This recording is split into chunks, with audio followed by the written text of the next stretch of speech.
We're back at the Parliament House. Sound familiar? Yes! I'm here to talk to everyone today about trust. Trust is something that must be earned. It cannot be bought. You cannot gain trust by force.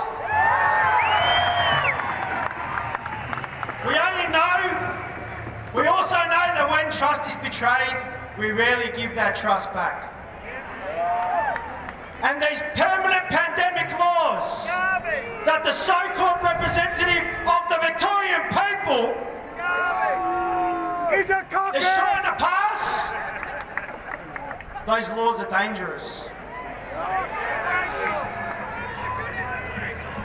Absolutely dangerous, and that man has betrayed our trust like never before.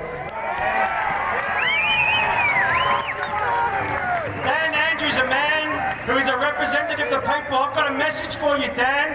When people go to a booth and put confidence in you to vote that you will look after their best interests and you betray them, you will be remembered forever.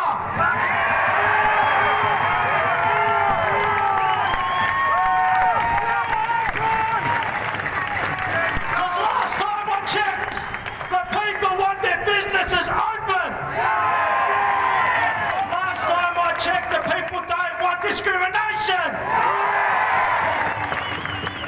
Last time I checked, the people want to be able to walk down the road without being accosted with 5,000 obligations that aren't backed by any science whatsoever. Last time I checked.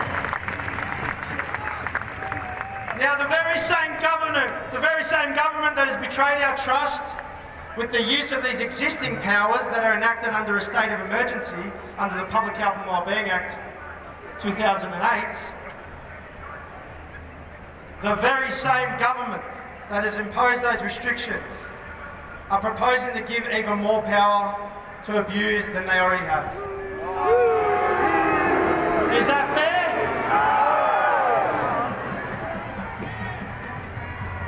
The same government that imposed the longest lockdowns compared to anywhere else in the world imposed curfews not backed by science. Distance restrictions, open fire on peaceful demonstrators on more than one occasion. You can call them rubber bullets, whatever you want, under the force continuum, which the police know very well, that is still potential lethal force. So if you're going to use section 462A, you make sure you use it properly or don't use it at all.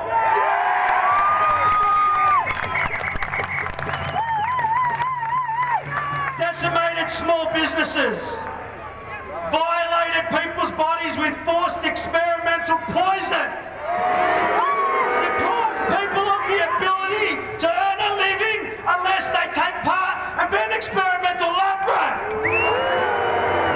You call this freedom? You call this for the people?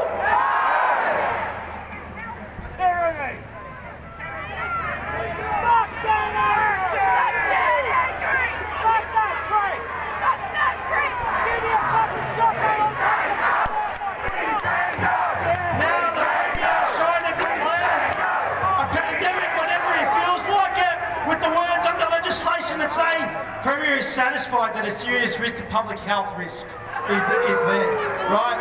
The Premier is satisfied, not a doctor, not a scientist. The Premier decides when he's satisfied. Right now, as a people, we stand on the precipice of full-blown dictatorship in the state of Victoria, where one man, through his own devices, decides the fate of 6 million people, their businesses and their livelihoods.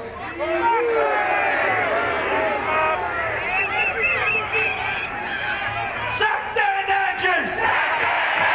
Sack Dan Andrews! Sack Dan Andrews! Sack Dan Andrews! Sack Dan Andrews!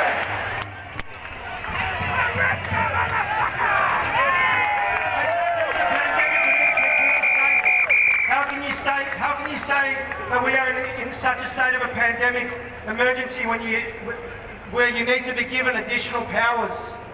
but you are sacking nurses and doctors like they're going out of business.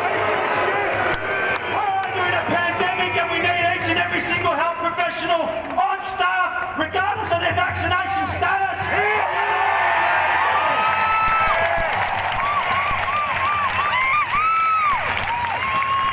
And guys, I stood on those steps 18 months ago, I believe it was, or 16 months ago.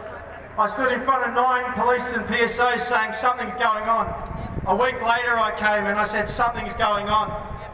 I continued to say something is going on. Now I'm pretty sure that people believe that something is definitely going on.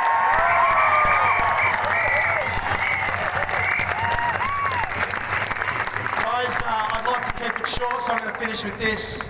I'm sorry, but if the only advisors and experts we have say the only way we can move forward into the future of a society is to destroy small business, arbitrarily arrest people and detain them, promote glorified discrimination and segregation, provide the people of the country no other option but to take part in a worldwide experiment, then it's time to get a second opinion!